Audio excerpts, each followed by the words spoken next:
வணக்கம் மக்களே. நம்ம கார்த்திக் கதையில் டிசம்பர் 27 என்ன நடக்க போகுது அப்படிங்கிறத பற்றி தாங்க இந்த வீடியோவில் இப்போ நம்ம பார்க்க போகிறோம். இந்த வீடியோவுக்கு மறக்காமல் லைக் பண்ணிக்கோங்க. நீங்கள் லைக் பண்ணுறது தான் எங்களுக்கு அடுத்து வீடியோ போடுறதுக்கு ரொம்பவே இன்ட்ரெஸ்டிங்காக இருக்கும். ஸோ மறக்காமல் லைக் பண்ணிவிட்டு இந்த வீடியோவை பாருங்கள். நம்ம ஹீரோ மாசா மறுபடியும் வீட்டுக்குள்ளே என்ட்ரி கொடுக்குறாரு.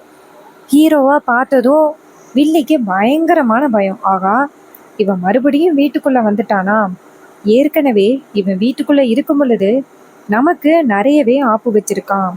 இவன் மறுபடியும் வீட்டுக்குள்ள வந்திருக்கானே அப்படின்னு வில்லிக்கு சரி பயமா இருக்கு. அப்ப ஹீரோ நேரா வில்லிய பார்த்து, என்ன ஒரே குழப்பத்துல இருக்கிற மாதிரி இருக்கு அப்படின்னு கேட்க, அப்ப வில்லி சொல்றாங்க, நான் என்ன குழப்பத்துல இருக்கேன், நான் தெளிவாதான் இருக்கேன் அப்படின்னு. அப்ப ஹீரோ சொல்றாரு, இல்ல நான் மறுபடியும் இந்த வீட்டுக்குள்ள வந்ததுனால உங்களுக்கு எதுவும் பயம் வந்துருச்சோ அப்படின்னு நினைச்சேன். அப்ப வில்லி சொல்றாங்க, இங்க பாரு, நீ என்னதான் பெரிய கோடீஸ்வரனா இருந்தாலும் எனக்கு நீ வேலைக்காரன் தான். ஸோ நான் இதை நினைச்செல்லாம் கவலைப்படவே மாட்டேன். நீ இந்த வீட்டில் வேலைக்காரனா வேலை பார்த்துருக்க. ஸோ என்னைக்குமே நீ இந்த வீட்டோட வேலைக்காரன் தான். இன்னும் 6 மாசம் இருக்கு. இதுக்கு முன்னாடி அக்காக்காரி உன் பேச்சை கேட்டுக்கிட்டு இருந்தா பாரு, அதே மாதிரி இப்பயும் பேச்சை கேட்டுக்கிட்டு இருப்பா அப்படின்னு நீ நினைக்காத. அவளுக்கு இப்போ உன்னை கண்டாலே சுத்தமா பிடிக்காது. அப்படி இருக்கையில எப்படி அவ வந்து நீ சொல்ற பேச்சையெல்லாம் கேட்பா? இங்க பாரு, இந்த வீட்டுக்குள்ள நீ எதற்காக வந்திருக்க அப்படின்னு எனக்கு நல்லாவே தெரியும். என்ன பத்திர உண்மைகளை அக்காக்காரி கிட்ட சொல்லணும், என்ன வீட்டை விட்டு துரத்தி அடிக்கணும் அப்படின்னு தான் நீ பிளான் பண்ணிக்கிட்டு இருக்க அப்படிங்கிறது எனக்கு நல்லாவே தெரியுது. ஆனா நீ என்ன பிளான் பண்ணாலும் நான் கண்டிப்பா இந்த வீட்டை விட்டு போறதுக்கு வாய்ப்பே கிடையாது. அக்கா என் மேல மலை அளவுக்கு நம்பிக்கை வச்சிருக்கா. அப்ப ஹீரோ கேக்குறாரு, என்ன பேசி முடிச்சிட்டீங்களா? நான் இத பத்தி எதுவுமே உங்ககிட்ட பேச வரல. பட் நீங்க பயத்துல சொல்லிக்கிட்டு இருக்கீங்க. சோ இதுல இருந்து என்ன தெரியுது? என் மேல உங்களுக்கு அதிகப்படியான பயம் வந்துருச்சு அப்படிங்கிறது நல்லாவே தெரியுது. நீங்க பாருங்க, இதே போல பயத்தோட கண்டினியூ பண்ணுங்க. அத்தைக்கு எதிராவோ இல்ல இந்த குடும்பத்துக்கு எதிராவோ எதுவும் பிளான் பண்ணணும் அப்படின்னு யோசிச்சு கூட பாக்காதீங்க. இது கேட்டதும் வில்லி வந்துட்டு நேரா ஹீரோவை பார்த்து முறைக்கிறாங்க. அப்போ அந்த இடத்துக்கு மயிலு வராரு. மயிலு வந்ததும் மயிலு கேக்குறாரு, என்ன சகல? மயிலு கேக்குறாரு, என்ன சகல, பெரியத்த உங்களை பார்த்ததும் வாயடிச்சு போய் நிக்கிற மாதிரி இருக்கு.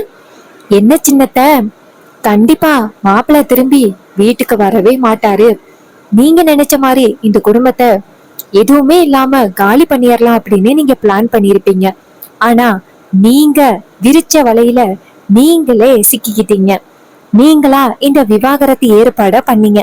இப்ப நீங்களாவே மாட்டிக்கிட்டீங்க. இங்க பாருங்க சின்னத்த, இது நாள் வரைக்கும் நீங்க என்னெல்லாம் பண்ணீங்களோ அது எல்லாத்துக்கும் மாப்பிள்ள திரும்ப சரியான பதிலடி கொடுக்க போறாரு. நீங்க பாக்க போறீங்க. இதை கேட்டதும் வில்லி சொல்றாங்க, இங்க பாரு, நீயும் இந்த டிரைவர் பைய கூட சேர்ந்துகிட்டு என்னெல்லாம் பண்ற அப்படிங்கறது எனக்கு நல்லாவே தெரியும். இப்பவே நான் அக்கா கிட்ட போய் சொல்றேன். அதுக்கு மயிலு சொல்றாரு, சொல்லுங்க, இந்த வீட்டுக்கு மாப்பிள்ள வந்துட்டாரு. அவர்கிட்ட பேசக்கூடாது அப்படின்னு இது வரைக்கும் யாரும் எதுவும் சொல்லல. நான் போய் சகல கிட்ட பேசுறேன் அப்படின்னு சொல்லிட்டு அவரு போறாரு. இது கேட்டதும் வில்லிக்கு செம காண்டு.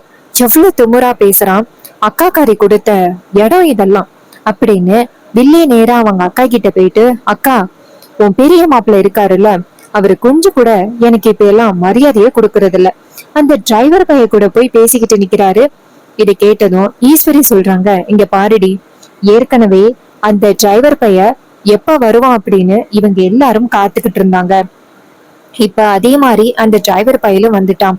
அதனால இவங்க யாரையுமே இனிமே கையில பிடிக்க முடியாது. யாரும் பேசாதீங்க அப்படின்னு சொன்னாலும் கண்டிப்பா பேசிக்கிட்டு தான் இருப்பாங்க. சோ அதுக்கு நான் கண்டிப்பா தடை போறது கிடையாது. இன்னும் எவ்வளவு நாள் அந்த டிரைவர் பையன் இருக்கான்னு பாப்போம்.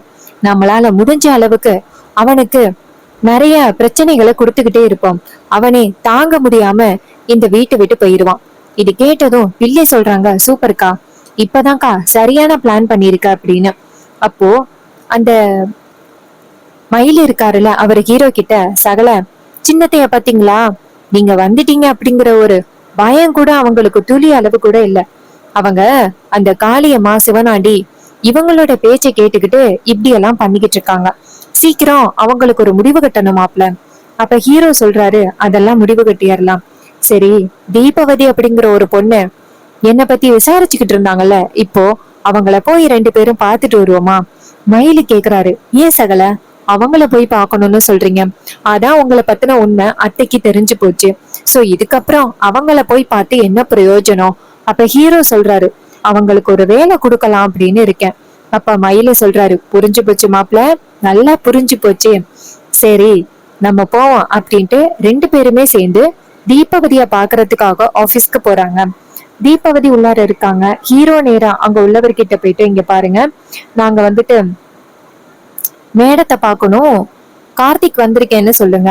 அவங்களும் சரிங்க சார் அப்படின்னு உள்ளார போயிட்டு தீபவதி கிட்ட, மேடம் வெளியில வந்துட்டு கார்த்திக் சார் வந்திருக்காரு, உங்களை பார்க்கணும் அப்படின்னு சொல்றாரு. இது கேட்டதும் தீபவதி ஷாக் ஆகுறாங்க. என்ன பார்க்கணும் அப்படின்னு வந்திருக்காங்களா?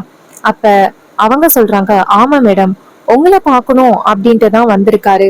சோ கண்டிப்பா ஏதாவது முக்கியமான விஷயமா தான் இருக்கும் அப்படின்னு தோணுது. அதுக்கு அவங்க சொல்றாங்க, சரி ஓகே, நான் போய் பாக்குறேன் அப்படின்னு சொல்லிட்டு அங்க இருந்து ஹீரோ வர சொல்றாங்க. ஹீரோ அந்த இடத்துக்கு வந்துட்டு தீபாவதிய பாக்குறாங்க. வணக்கம் மேடம், என்ன உங்களுக்கு ஞாபகம் இருக்கும் அப்படின்னு நினைக்கிறேன். தீபாவதி சொல்றாங்க, ஞாபகம் இருக்கு சார். உங்களை ஞாபகம் இல்லாம இருக்குமா? இப்ப எதுக்காக என்ன பார்க்க வந்திருக்கீங்க?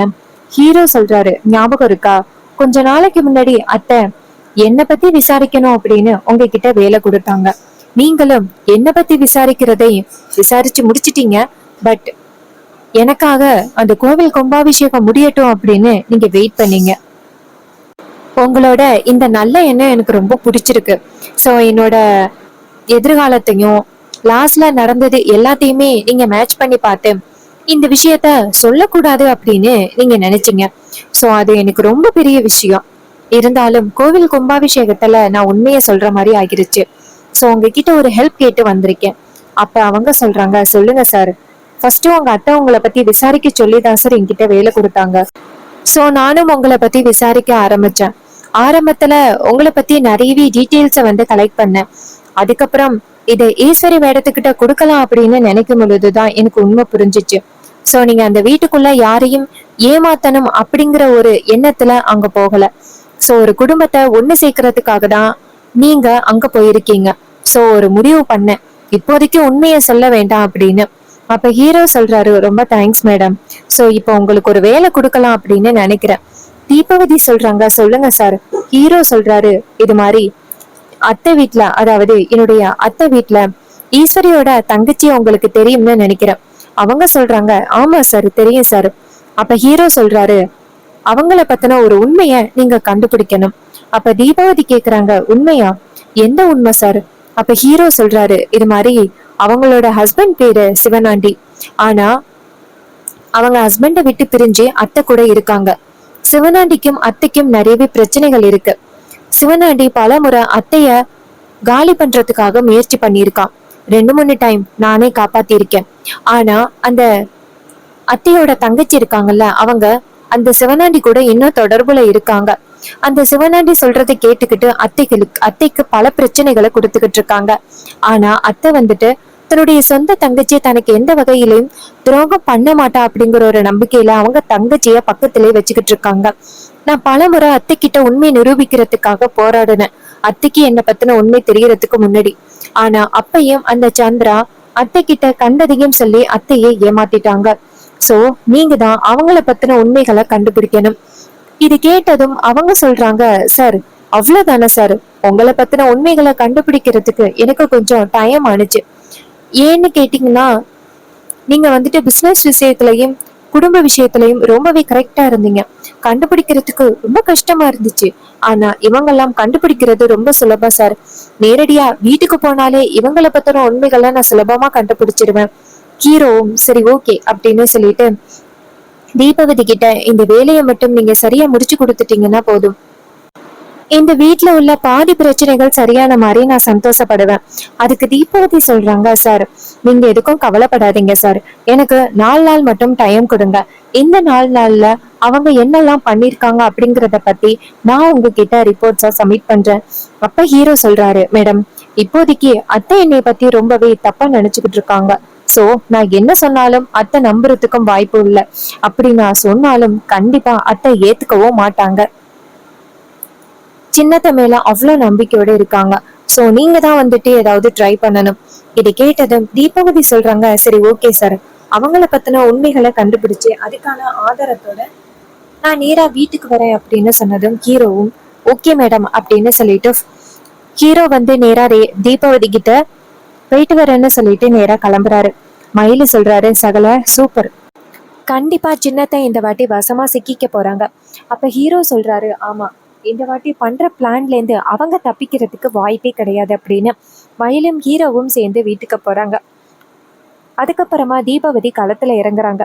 எப்பவுமே அதிகப்படியான சந்தேகம் வந்துச்சுன்னா அவங்களே களத்துல இறங்குறது அதிகம். ஸோ அவங்க என்ன பண்றாங்கன்னா, நேரா அந்த சிவனாண்டியோட வீடு இருக்குல்ல, நேரா அங்கேயே போறாங்க.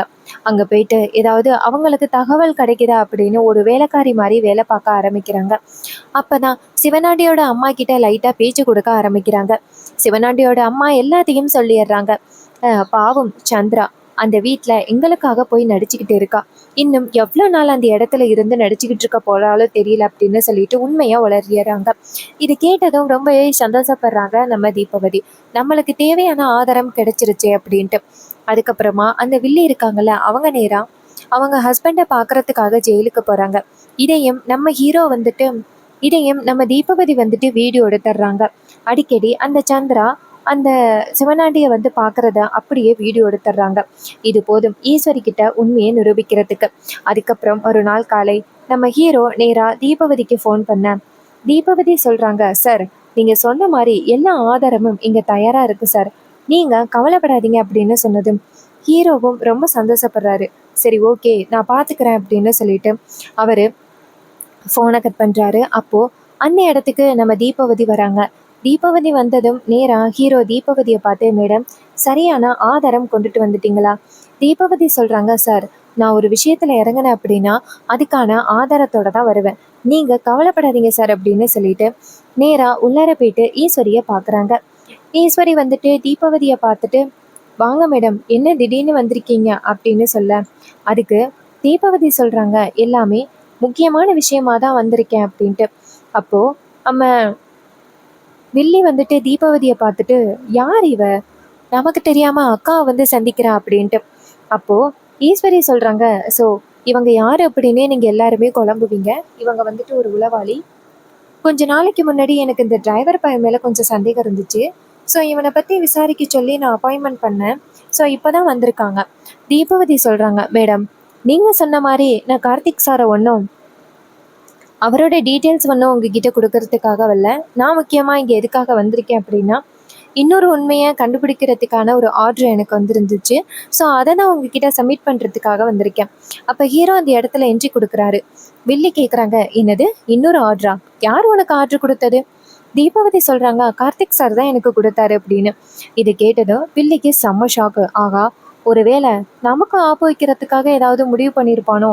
அப்ப ஹீரோ சொல்றாரு, என்னம்மா ஏதோ பயப்படுற மாதிரி இருக்கு? அப்ப வில்லி சொல்றாங்க, நான் பயப்படுறேனா? நான் எதுக்காக பயப்படணும்? பாத்தியாக்கா இவன் தேவையில்லாம பிரச்சனையை உண்டாக்குறான் அப்படின்ட்டு.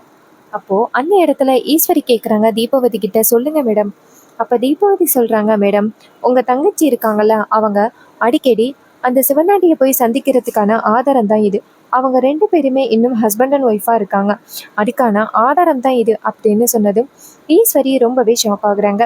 வில்லி அதிர்ச்சியாகி, அக்கா இது எதுவுமே உண்மை இல்ல, உன்னையும் என்னையும் பிரிக்கணும் அப்படிங்கிற ஒரு நோக்கத்துக்காக இப்படி பண்ணிக்கிட்டு இருக்கான். இது கேட்டதும் ஈஸ்வரி சொல்றாங்க, இல்லடி எனக்கு அப்படி தோணல, ஒருவேளை இவன் சொல்றது உண்மையா இருக்குமோ அப்படின்னு தோணுது. இது கேட்டதும் வில்லி செம ஷாக் ஆகுறாங்க. என்னடா இது, அக்காக்காரி இவ்வளோ ஸ்ட்ராங்கா பேசுறாளே அப்படின்ட்டு ரொம்ப ஷாக் ஆகுறாங்க. சோ இந்த கதை உங்களுக்கு பிடிச்சிருக்கா? இந்த கதை பிடிச்சிருந்துச்சுன்னா இந்த வீடியோவுக்கு மறக்காம லைக் பண்ணிக்கோங்க. நீங்க லைக் பண்றதுதான் எங்களுக்கு அடுத்த வீடியோ போடுறதுக்கு ரொம்பவே இன்ட்ரெஸ்டிங்கா இருக்கும். ஸோ மறக்காம லைக் பண்ணிட்டு இந்த வீடியோவை பாருங்க. தேங்க்யூ ஃபார் வாட்சிங்.